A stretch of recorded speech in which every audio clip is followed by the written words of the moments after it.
hoy en nuestra serie Hombre de Guerra llegamos a quizás el acontecimiento más famoso del libro de Josué. Hoy vamos a estudiar la caída de los muros de Jericó. Todos hemos escuchado esa historia, lo hemos visto en una película, en muñequitos animados. Y entonces es una historia realmente famosa, pero lamentablemente también es muy mal interpretada en las iglesias. Algunos, digo yo, falsos predicadores hacen un montón de alegorías con esas murallas y le empiezan a decir a la gente: esa muralla es igual a la situación económica que tienes tú hoy. Y entonces, así como Dios destruyó la muralla de Jericó, también va a destruir la muralla de tu pobreza. Y confía en que Dios va a sacarte adelante. O esa muralla es un bloqueo mental para que tú no salgas adelante y no tengas la inteligencia para hacer negocios. Hoy Dios va a tumbar esa muralla. Bueno, esas son alegorías falsas. El principio espiritual que Dios quiere enseñarnos en ese pasaje no es ese. Pero entonces, ¿de qué nos va a hablar esta historia? ¿Qué principios encontramos allí? Pues bueno, hoy vamos a estudiar ese texto y seguramente vamos a aprender varias cosas de parte de nuestro Dios y cómo aplicarlo en nuestro día a día. Entonces, el título de nuestra enseñanza no es muy llamativo, es muy normal: la conquista de Jericó. Y necesito ponerlo al día en los acontecimientos que está viviendo Israel antes de enfrentarse con Jericó. Tenemos un mapa. Regálame el mapa, por favor. Bien. Ubíquese conmigo allí, le voy a explicar algunas cosas. Sittim, que usted lo encuentra a margen derecha, es el último pueblo donde Israel acampó antes de cruzar a la tierra prometida. Como usted puede ver, el río Jordán divide esta tierra desde el Mar Muerto hasta el Mar de Galilea, y pues por ese río es donde Israel cruzó, lo que estudiamos hace 8 días. ¿Sí nota la ciudad de Adán? Allá en Adán leímos que fue donde se apresó, donde se contuvo el río como una gran columna de agua, y el resto del río pues desembocó en el mar, en el Mar Muerto. Israel cruza a la tierra prometida, a la tierra cananea, y el próximo campamento donde ellos se van a ubicar ahora es en Gilgal. Como usted puede ver, Gilgal está muy cerca de Jericó. Se cree que ese campamento estaba a unos 18 kilómetros de distancia. Eso militarmente es muy arriesgado, es estar muy cerca del enemigo, pero bueno, allí establecieron su campamento. La mayoría de la historia que vamos a desarrollar hoy pues ocurre desde este pequeño pueblo en Gilgal. Oigan, les pregunto, imaginen conmigo, ¿cómo estaban estos israelitas cuando llegan a acampar en Gilgal después de haber cruzado el río Jordán? Confiados en Dios, felices. Me imagino yo ese campamento con algarabía, con música, alabando a Dios por el gran milagro que habían visto. Hermanos, nosotros nunca hemos visto un río detenerse y seguramente nunca lo vamos a ver, pero ese milagro es asombroso. Yo me imagino a esta gente realmente contenta y feliz allí en el campamento. Pero no todo es color de rosas.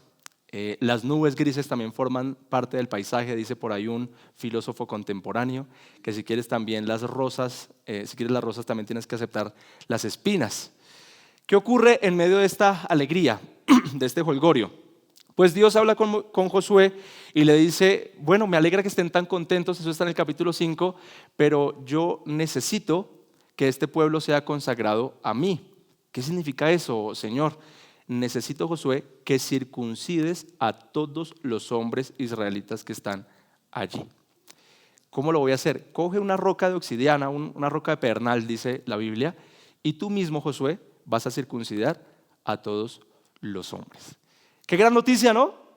¡Qué alegría! No, qué pésima noticia, qué angustia. Yo me imagino a Josué delante de todos esos hombres. Bueno, necesitamos hacer una fila y ustedes van a venir uno tras uno y yo tengo que circuncidarlos. Semejante acontecimiento tan complejo. Más dramático aún, entendiendo que el campamento donde están ubicados está a 18 kilómetros de distancia de los enemigos. Y Dios le pide a Josué que deje en estado de convalecencia a todos los hombres israelitas, dejándolos indefensos. ¿Qué idea lógica puede ser esa? Bueno, Dios prefiere nuestra obediencia, Dios prefiere que estemos consagrados y Él se encarga de protegerlos. No habría ningún inconveniente. Efectivamente ocurre. Josué circuncida no sé a cuántos hombres, estimo que más o menos unos 800,000 hombres, no se imagina cuánto tiempo debió haber tardado Josué en eso. Y la Biblia allí en el capítulo 5 de Josué nos cuenta que los hombres se quedaron allí hasta que sanaron. Y después de eso, esta generación de israelitas por primera vez pudieron celebrar la Pascua, porque ya estaban consagrados a Dios. Bien, esto ocurre antes de la conquista a Jericó, capítulo 5 de Josué. En lo último del capítulo 5, Josué nos narra que él salió a caminar salió del campamento, seguramente a caminar, y digo yo, de pronto a pensar en cómo íbamos a destruir, cómo vamos a atacar a Jericó. Recuerde que para este momento Josué no conocía el plan, Josué no sabía lo que iba a ocurrir, y él, muy diligente, pues tiene que empezar a idear estrategias de cómo vamos a vencer a estos jericoeses, creo que se les dice. Josué está meditando y va a tener un encuentro con alguien que él jamás esperó encontrarse. Acompáñenme en sus Biblias, por favor, a Josué capítulo 5, del versículos 13 al 15. Allí está este encuentro inesperado. Versículo 13 dice: cuando Josué ya estaba ya cerca de Jericó, levantó los ojos y vio que un hombre estaba frente a él con una espada desenvainada en la mano, y Josué fue hacia él y le dijo: ¿es usted de los nuestros o de nuestros enemigos? No qué, ni de los tuyos, no respondió. Más bien yo vengo ahora como capitán del ejército del Señor. Esta afirmación, esta respuesta que le acaba de dar este capitán del ejército del Señor, denota autoridad. Es como si él estuviera diciendo: no, yo no estoy ni debajo tuyo, Josué, ni estoy de parte de los de Jericó. Yo estoy por encima tuyo, yo soy tu autoridad, yo vengo de parte del ejército, yo soy el comandante del ejército de Dios. Entonces la pregunta no es si este capitán estaba de parte de Josué, sino que la pregunta sería: Josué, ¿tú te vas a alinear a lo que este capitán te diga? Porque él es tu autoridad. Yo de parte del capitán yo le diría a Josué: más bien tú estás conmigo o estás en contra mía.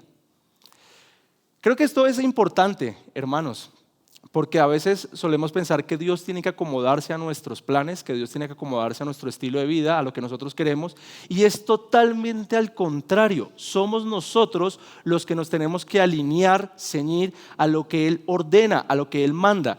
Pero somos muy rebeldes, somos muy testarudos en querer obedecer la voluntad de Dios, porque aún sabiendo lo que tenemos que hacer, aún conociendo su voluntad, lo que Él demanda de nosotros, discúlpeme,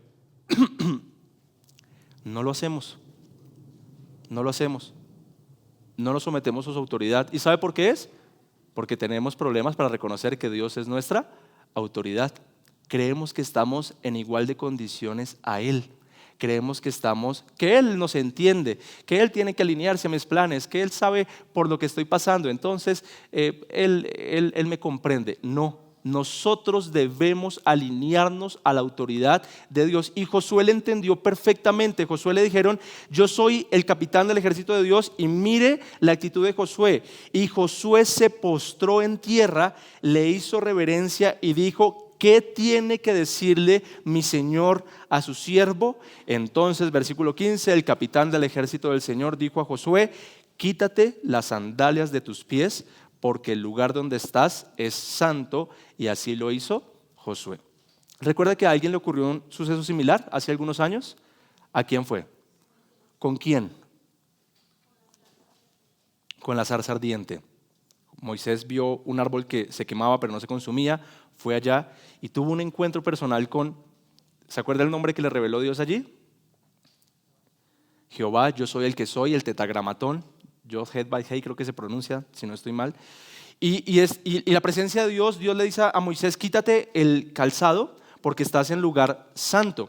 Y aquí Josué se presenta, se postra delante de este comandante del ejército de Dios y le hace la misma petición: quítate el calzado porque el lugar donde estás es lugar santo.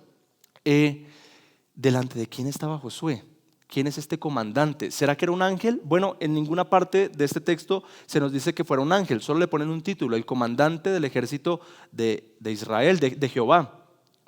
No creo que fuera un ángel, porque cuando los ángeles venían en diferentes ocasiones a transmitir algún mensaje a las personas y las personas trataban de rendirle adoración, ¿sabe qué hacía el ángel? Lo impedía. No.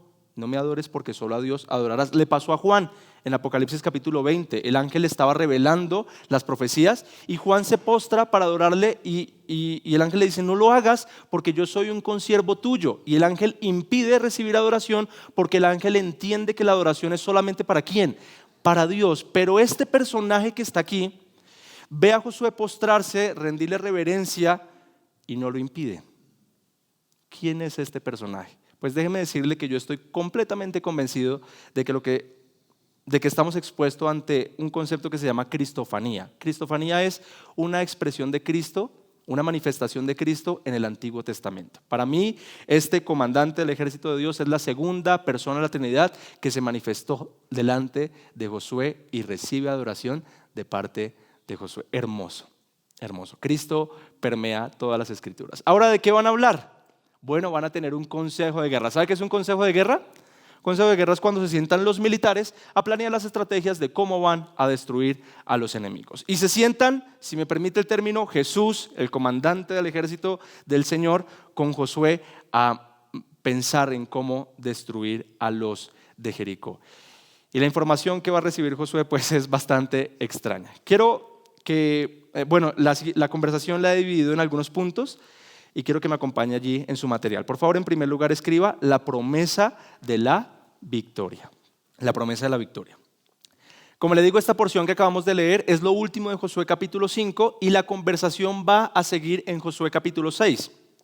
Pero en el versículo 1 de Josué 6 hay como un paréntesis que nos da un detalle, nos cuenta la realidad de lo que estaba pasando en Jericó. Josué capítulo 6 en el versículo 1 nos dice que Jericó estaba muy bien cerrada. Por miedo a los israelitas, nadie salía ni entraba. Es decir, que el rey de Jericó, al ver el campamento de los israelitas allá en Gilgal, la decisión que toma es, voy a cerrar las murallas, nos vamos a proteger porque seguramente esta gente nos va a atacar. Oiga, ¿usted se acuerda lo que le pasó a los ninivitas? ¿Sabe qué ocurrió con Nínive y Jonás? Nínive era una ciudad que Dios iba a destruir y llegó el mensaje de condenación para ellos. ¿Y sabe qué hicieron ellos? Oraron a Dios, se arrepintieron. El rey de Nínive le dijo a todo el pueblo, todos vamos a ayunar, todos vamos a arrepentirnos, a echarnos en ceniza porque el Dios de Israel, el Dios vivo nos va a destruir. Tenemos que buscar su perdón. Y se arrepienten y Dios decide no destruirlos.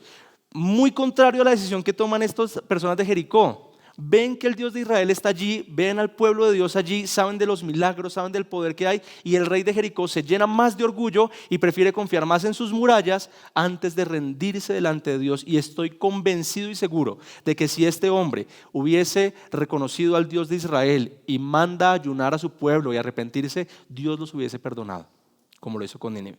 Porque así funciona, así funciona. Funciona hoy en día así también. Dios está allí, te ve en tu pecado. ¿Qué vas a hacer? ¿Vas a tener la misma actitud del rey de Jericó de cerrar tus murallas y no rendirte delante de Dios?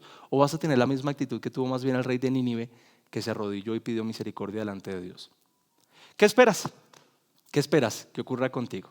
Pues bien, el rey se llenó de orgullo, decidió confiar en sus murallas que llevaban 700 años sin derrumbarlas y él dijo, de aquí nadie sale, nadie va a entrar ni nadie va a salir, esos israelitas no van a poder con nosotros. Pues no tenían ni catapultas, no tenían arietes de guerra, no tenían maquinaria pesada. ¿Cómo iban a destruir esa muralla? Pues no se imagina lo que se le viene encima a este rey de Jericó. Bien, entonces en el versículo 2 de Josué 6 continúa la conversación entre el capitán del ejército de Dios y Josué. Dice el versículo 2, pero el Señor dijo a Josué, mira, he entregado en tu mano a Jericó y a su rey con sus valientes guerreros.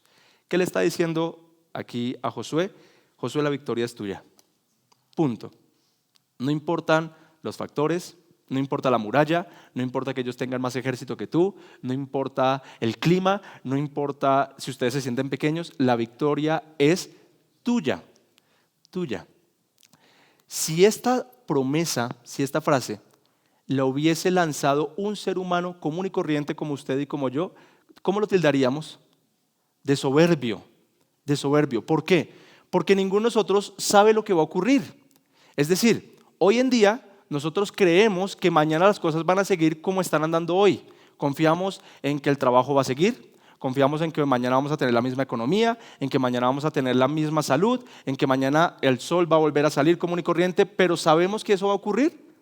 No lo sabemos. Algunos dicen, nos vemos el viernes a las 3 de la tarde y lo afirman con una seguridad como si supieran que realmente pudieran llegar a ese día. Hermanos, nosotros no sabemos lo que va a ocurrir, no sabemos lo que viene, o si no, acuérdese de esa pandemia que fue una sorpresa para todos. Todo iba normal y de un momento a otro un pequeño virus se metió en el camino y le cambió la vida a todo el mundo. No sabemos lo que viene. Dejemos de ser tan soberbios. Nosotros realmente no sabemos lo que va a ocurrir. Confiemos más en Dios. Ahora le pregunto, ¿hay algo de lo que usted pueda estar completamente seguro? ¿Solo una cosa? Sí.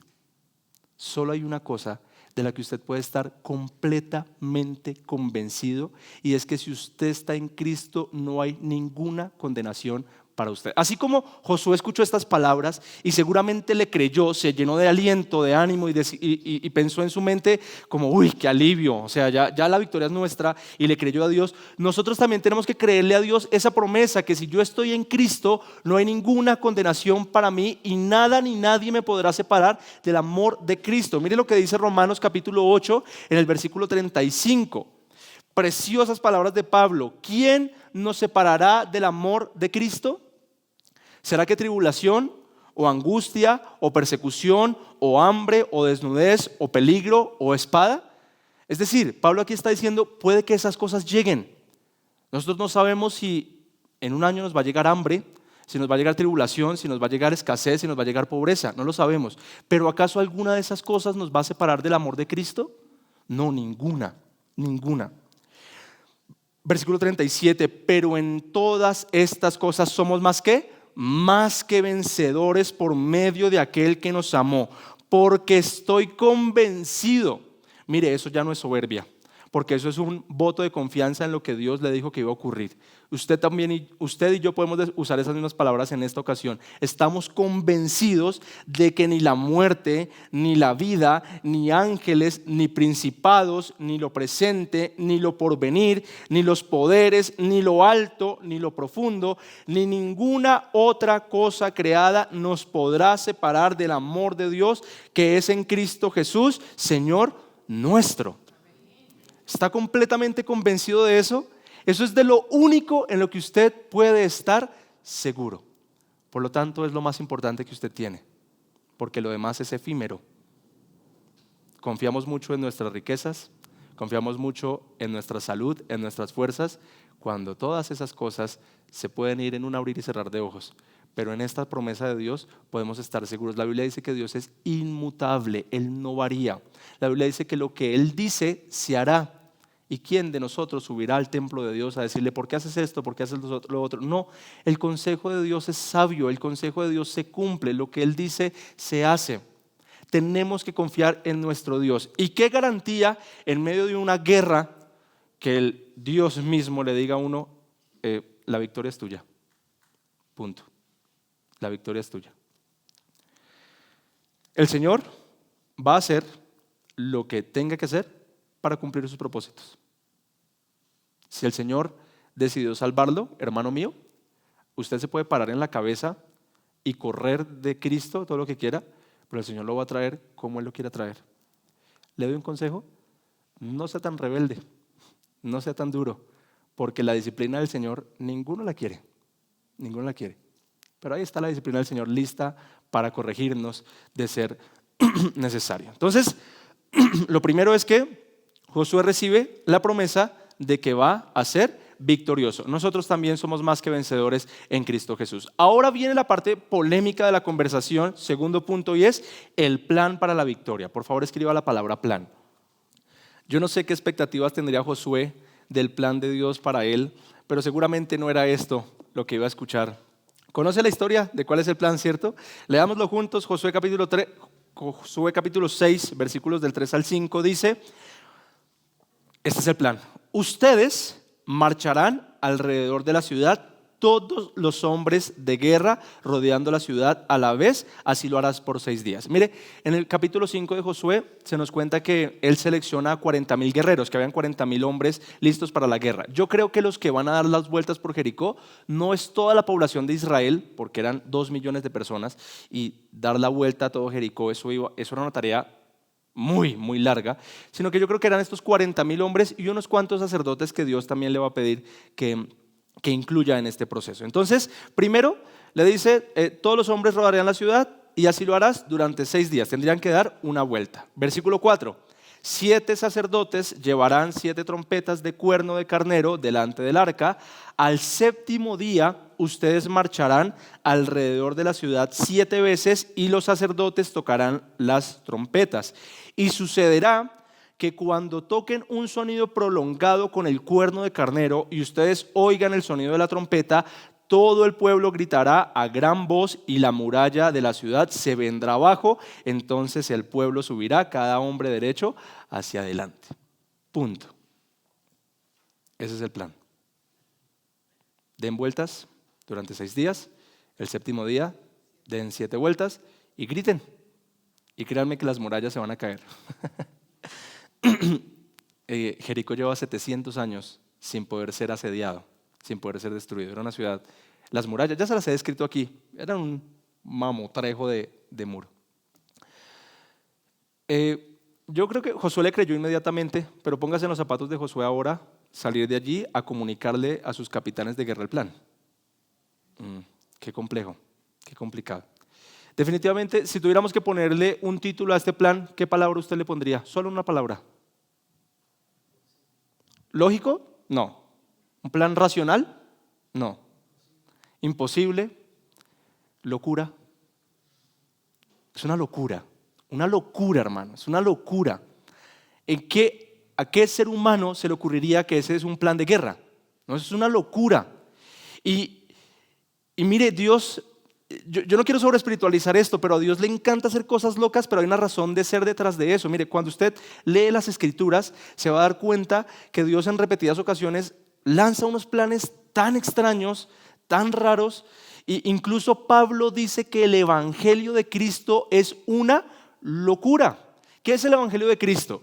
Esa narrativa de que Dios está sentado en su trono, ve a un grupo de pecadores, desciende de su trono, se hace como uno de nosotros, se cuelga en un madero, muere y a los 3 días resucita. Pablo dice, eso para las personas de este mundo es una locura, es un plan loco, porque si lo pensamos, Dios podría hacerlo de cualquier otra manera. En el caso de estos israelitas con Josué, Dios pudo haber organizado una batalla convencional y aún así haberles dado la victoria, pero decidió hacerlo de una forma loca. Dios pudo habernos salvado, no sé, de cualquier otra manera, pero decidió Él mismo hacerse como uno de nosotros y morir en una cruz. Y Pablo lo llama, yo no lo estoy llamando así, bueno, sí, la Biblia también lo llama así, Pablo lo llama una locura. ¿Por qué Dios obra de esa manera? ¿Por qué Dios actúa así? En 1 Corintios capítulo 1, que se lo dejo de tarea para que lo lea, allí está la respuesta. Se lo voy a resumir. Pablo dice que los lógicos, los entendidos de este mundo, los que creen que todos se lo saben, los que son muy inteligentes, con esa sabiduría despreciaron a Dios. No se acordaron de Él, le dieron la espalda. Entonces Dios decidió obrar de maneras extrañas para humillar a los sabios de este mundo. Y entonces pregunta Pablo, ¿dónde están los sabios de este mundo? ¿Dónde están los entendidos? ¿Dónde están los que saben debatir? ¿Dónde están los que se creen muy lógicos, muy inteligentes? Pues esta locura del Evangelio es piedra de tropiezo para ustedes. Por eso Dios obra de esa manera, para que solo los que tengamos verdadera fe en Él podamos creer que es verdad. ¿Le ha pasado que se burlan de usted por ser evangélico, por ser creyente? Sí, porque para el mundo esto es una locura. Converse usted con un ateo acerca de la resurrección y se reirán de usted. A Pablo le ocurrió por allá predicando en Atenas. Predicó de cómo Dios creó el universo, hasta ahí todo bien, la gente se lo recibió. Predicó de cómo Dios ha obrado a través de la historia de la humanidad, hasta ahí todo bien. Pero cuando Pablo llegó al tema de que Jesús resucitó de entre los muertos, ¿sabe qué hicieron los inteligentes de este mundo? Se rieron de él, se burlaron de él y hasta ahí llegó la conversación. Este tipo está loco. Este tipo no tiene nada que enseñarnos a nosotros. El evangelio, las obras de Dios son una locura para este mundo y a Dios le encanta obrar de esa manera. Este plan para destruir a Jericó pues era una legítima locura. Sin embargo, déjeme resaltar otra cosa de este plan, y es que Dios llama a la acción. Dios nos da una parte en la implementación de su plan. No es que Dios le dijo a Josué: la victoria es tuya, quédate de brazos cruzados, rascándote la barriga allá en el campamento. No, Dios le dijo: van a tener que ir a hacer algo. Hay una responsabilidad humana para que la obra de Dios se cumpla. Y déjeme especular en algo.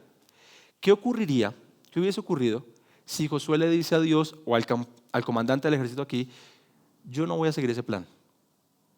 No, yo me voy a seguir mi propia voluntad, voy a llevar una guerra como yo creo que debería llevarla. ¿Qué cree que hubiese ocurrido?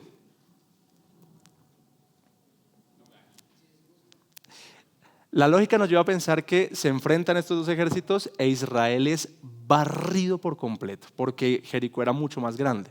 Y Dios hubiese permitido que los mataran casi que a todos. Y habrían consecuencias por desobedecer la voluntad de Dios, habrían consecuencias por rebelarse ante el plan del Señor. Pero pero eso impediría o anularía los propósitos de Dios de darle a este pueblo la tierra prometida. No. Dios es completamente paciente y si Él tiene que esperar a la siguiente generación, pues la espera. Pero las consecuencias del pecado estarían allí. ¿Se acuerda la generación anterior, la que estuvo por el desierto? El plan de Dios era llevarlos desde Egipto hacia la tierra prometida y el trayecto se demoraba por mucho 2 meses, no más.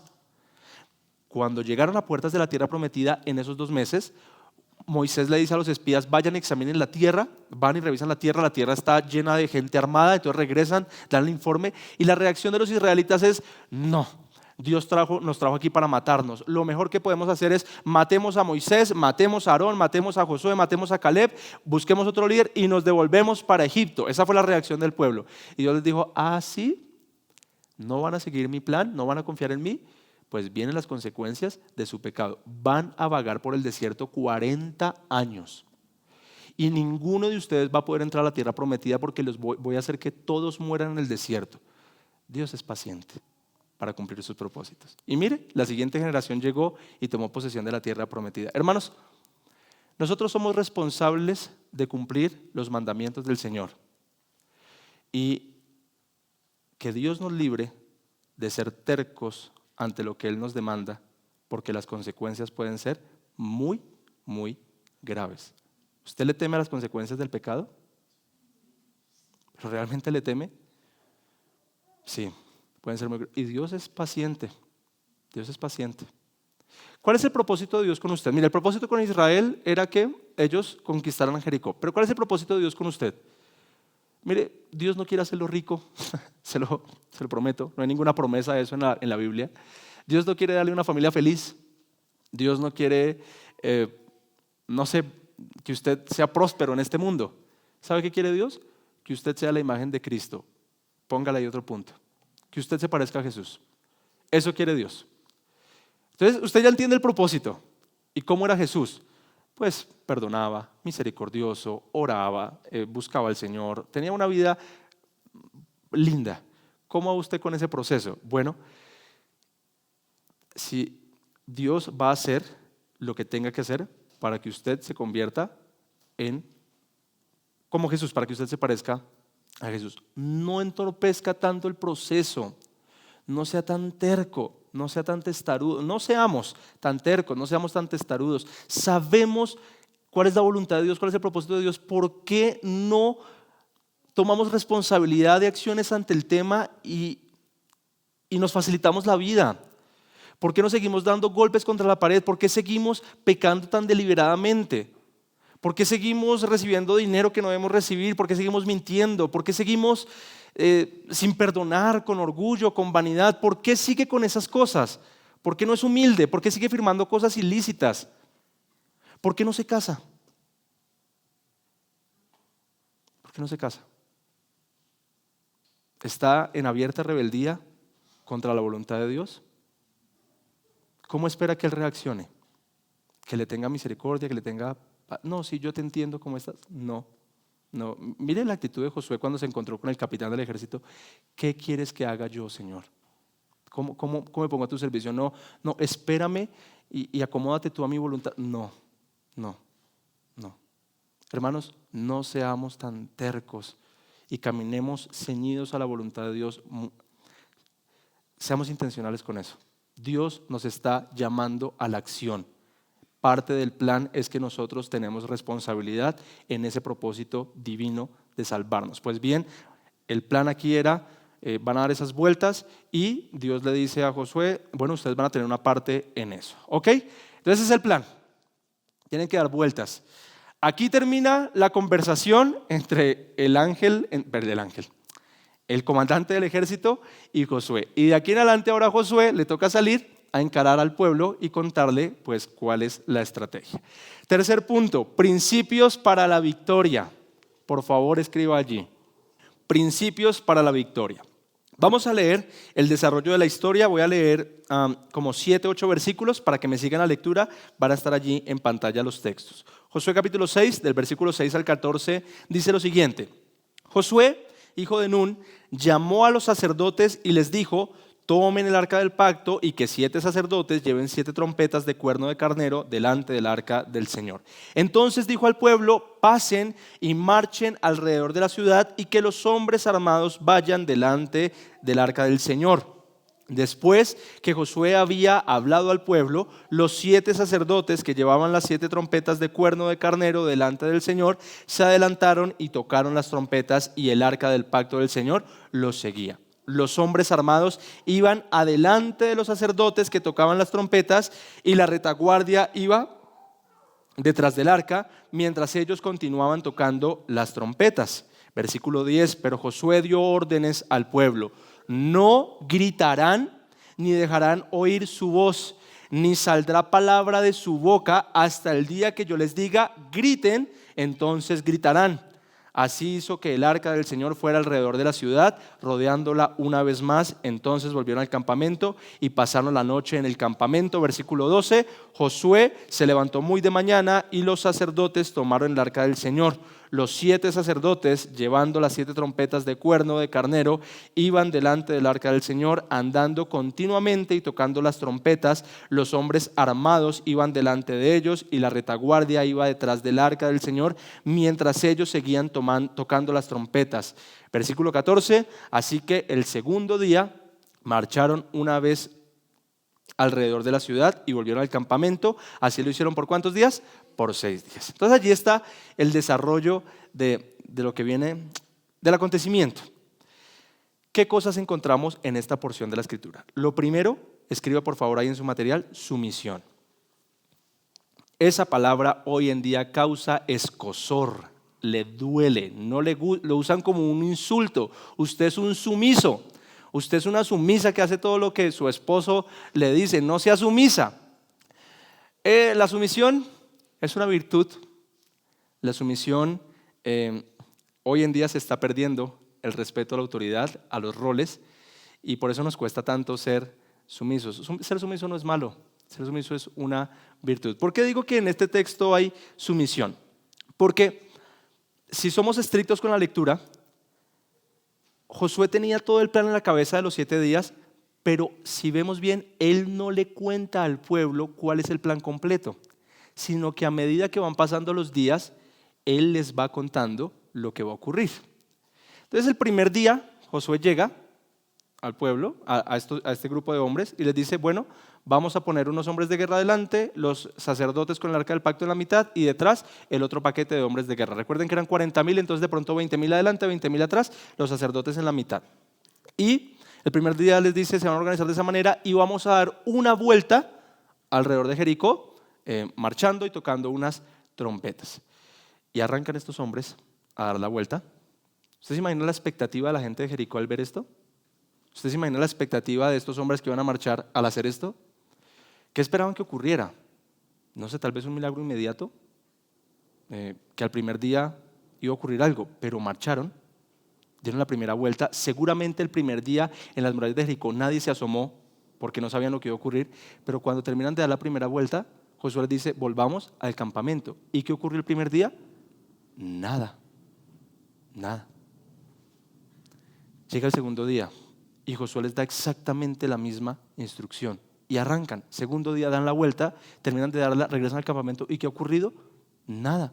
Y ellos, estos hombres que están marchando, no saben lo que va a pasar. Entonces al tercer día, al cuarto día, al quinto día, supongo yo que desde la perspectiva de los israelitas que estaban marchando, pues ya era algo incómodo, porque desde el primer día hasta este no ha pasado absolutamente nada, solo marchan y no ven la victoria más cercana, pero aún así fueron sumisos y obedientes. Desde la perspectiva de los de Jericó, ¿qué cree que ocurría? Cuando veían a estos hombres dar una vuelta el primer día, el segundo, el tercero, ¿esta gente qué? ¿Usted se imagina la angustia de Rahab? Rahab vivía en la muralla y ella estaba viendo a estos israelitas marchando y ellos le dijeron a ella, te vamos a salvar, pero ¿cómo me están salvando si se la pasan dando vueltas y no pasa absolutamente nada? Angustioso para ella. Oigan, bueno, los de Jericó seguramente se reían, se burlaban de ellos, les parecía extraño. Yo me imagino que al cuarto, quinto día ya empezaron a tirarles cosas desde las murallas, como esta gente sí es, perdónenme la expresión, tonta, ridícula, ¿qué están haciendo? Pero los israelitas, esa fue una virtud que debemos rescatar, y es que fueron sumisos ante la voluntad de Dios. Una obediencia ciega ante la instrucción de Josué. La obediencia ciega nos cuesta mucho. A nosotros nos gusta que nos den las razones, nos gusta entender para dónde vamos, el por qué hacemos las cosas, y eso está bien, pero hay ocasiones donde toca obedecer de manera ciega, porque sí, obedece al Señor. Entonces, primer principio para la victoria, sumisión. ¿Qué tan sumiso eres tú a la voluntad de Dios? ¿Qué tan rápido eres para obedecer? O más bien eres, como dice el proverbio, una mula terca. Lo dice el proverbio, yo no se lo estoy diciendo. A veces somos como una mula terca y nos toca que nos arríen mucho para obedecer. ¿Qué tan sumiso eres? ¿Qué tan sumiso eres? Segunda virtud. Si le parece difícil la sumisión, esta le va a parecer aún mucho más compleja. Silencio. Escriba, por favor. El silencio ensordece. Si yo guardara en este momento 10 segundos de silencio, a usted ese silencio prácticamente le gritaría al oído. No estamos acostumbrados al silencio, no estamos acostumbrados a la pausa. Este mundo va acelerado. En las redes sociales nos entretienen en videos de no menos de un minuto porque toca tener entretenida a la persona, entonces toca ir rápido y hay ruido, hay mucho ruido. Y la Biblia en repetidas ocasiones nos llama a nosotros a estar quietos y a guardar silencio. Pero nos cuesta mucho. Sé que ustedes han hecho el ejercicio, tal vez, de cuando se van a orar, de guardar quizá los primeros 2-3 minutos de silencio, estar allí en comunión con Dios sin pronunciar alguna palabra. ¿Cómo le va con ese silencio? ¿Cuántos pensamientos llegan? Nos cuesta y el silencio ensordece. ¿Sí? Si nomás mire la tensión que creo cuando hablo así. Incomoda. El silencio es una gran virtud. Yo asimilo mucho el silencio con la quietud. Y Dios dice en las Escrituras, estén quietos y sepan que yo soy Dios. Hay todo un capítulo en la carta a Santiago siendo una reprensión contra la lengua. No hablen tanto, no hablemos tanto. Hay un proverbio por allá que dice que el que habla mucho abunda en pecado. No hablemos tanto, hablamos mucho. Y hablamos a veces una cantidad de cosas tan innecesarias, quejas, reclamos, chismes, conversaciones superficiales. No hablemos tanto. El silencio es una virtud realmente útil. Le va a ser muy útil si la aprende a manejar. Pues sorpresivamente Josué le dice a estos hombres, en el versículo 9 y 10, los hombres armados iban delante de los sacerdotes que tocaban las trompetas y la retaguardia iba detrás del arca mientras ellos continuaban tocando las trompetas. Pero Josué dio órdenes al pueblo: no gritarán ni dejarán oír su voz, ni saldrá palabra de su boca hasta el día que yo les diga, griten, y entonces gritarán. O sea que estos 40,000 hombres y los sacerdotes iban allí marchando sin pronunciar palabra alguna. El único sonido que había era el de las trompetas mientras que marchaban. Y como le digo, yo me imagino ya el cuarto o quinto día, seguramente desde Jericó les decían cosas, los insultaban. ¿Y cómo le va a usted cuando lo insultan? ¿Puede guardar silencio? ¿Cómo le va cuando le meten el carro, cuando le atraviesan el carro? ¿Puede guardar silencio? Hay algo en nuestro interior que grita. Yo me imagino a estos israelitas allí marchando, les decían cosas y ellos ahí en silencio, en silencio. Guardar silencio es una virtud, es una virtud.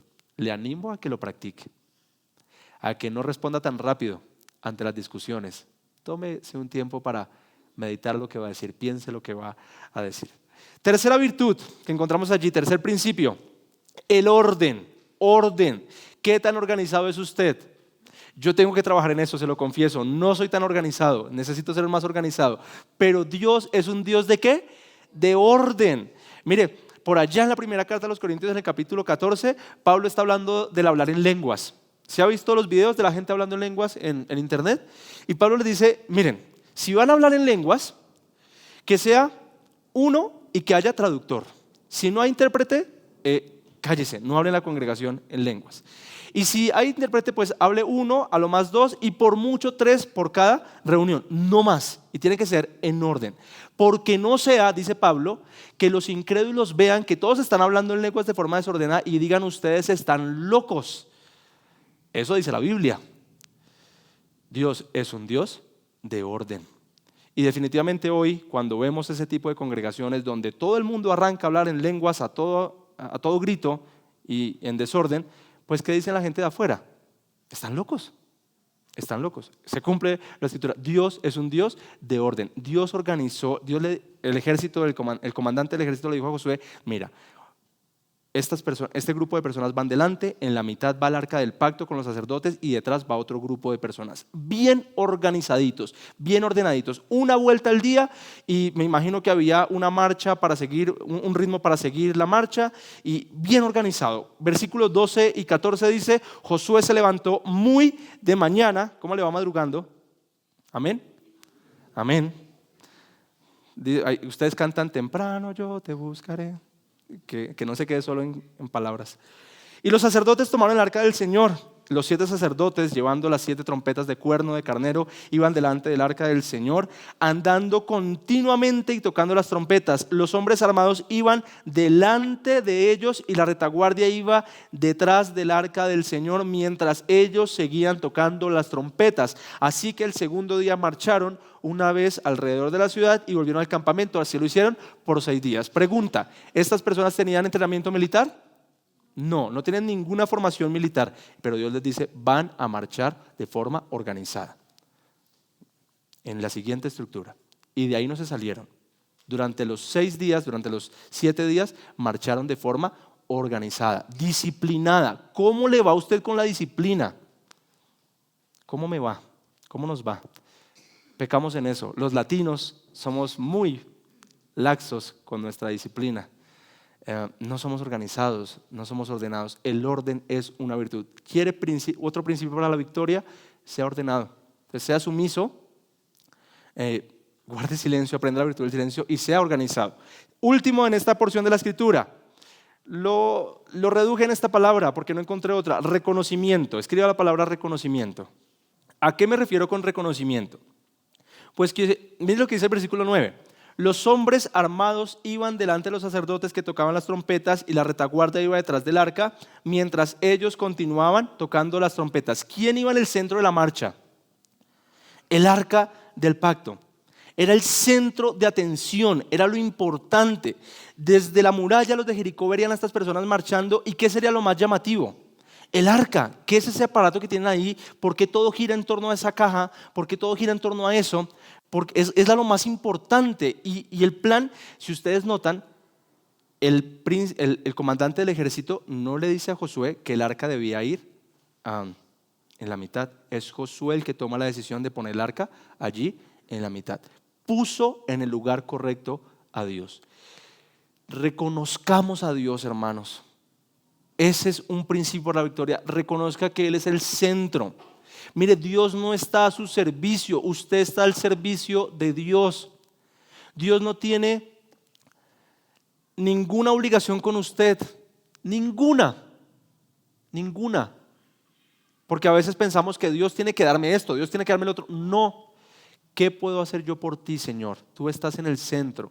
Se supone que el centro del cristianismo es que morimos a nuestro yo, morimos a nuestro ego y Dios se sienta en el centro de nuestra vida y ahora todo gira en torno a Él, pero pareciera que no ocurriera, porque más bien la parte religiosa, nuestra parte de comunión con Dios es como una área adicional. Tenemos el área de la familia, tenemos el área de la salud, tenemos el área financiera y tenemos como el área religiosa que también forma parte de nuestro grupo, de nuestro círculo de cosas de vida, nuestro círculo de vida.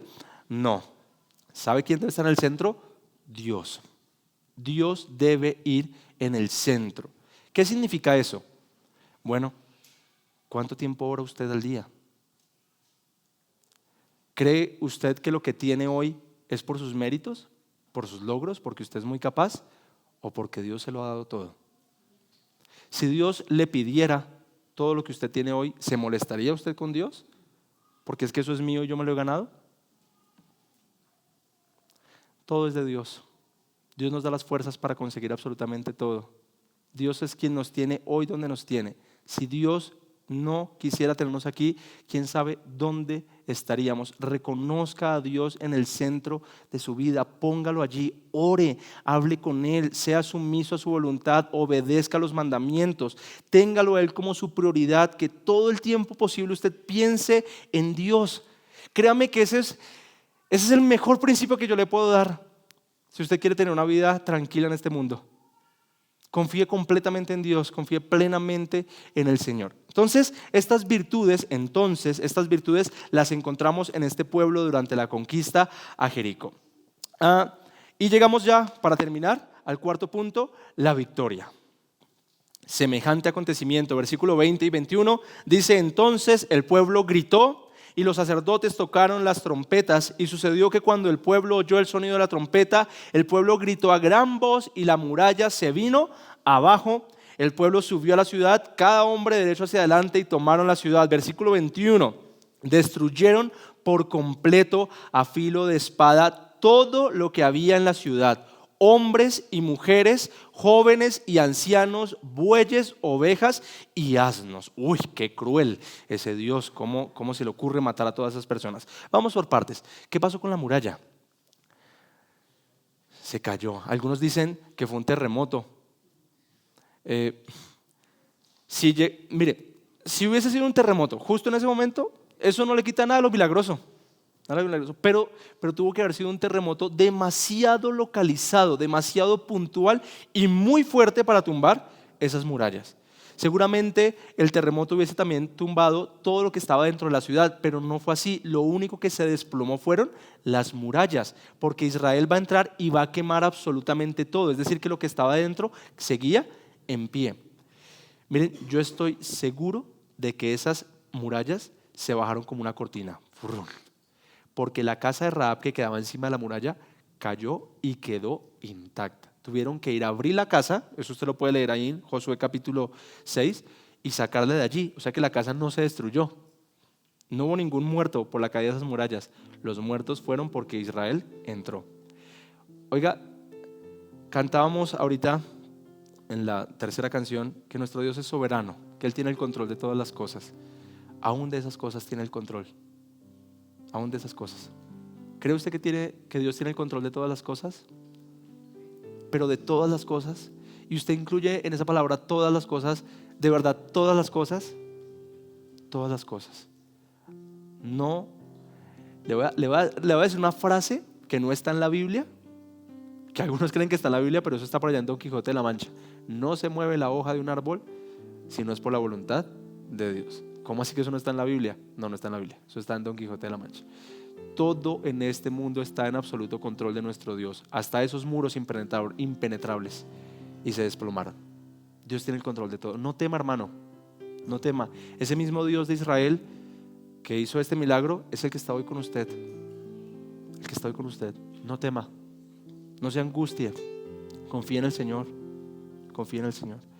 Y el versículo 21 pues es desalentador un poco, pero es sencillamente la justicia de Dios. Destruyeron por completo a filo de espada todo lo que había en la ciudad, hombres, mujeres, jóvenes y ancianos, bueyes, ovejas y asnos. Si a usted le parece cruel esto, y alguno dirá, no, pero es que el Jesús del Nuevo Testamento no es así, pues déjeme decirle que la Biblia dice que ese Jesús del Nuevo Testamento volverá un día y quemará toda esta tierra y a todo aquel que no esté con Él.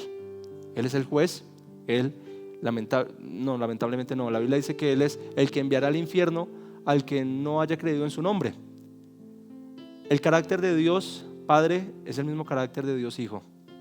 Son totalmente compatibles. Pero ahí está la salvación, ahí está la gracia, ahí están las puertas para que tú te arrepientas.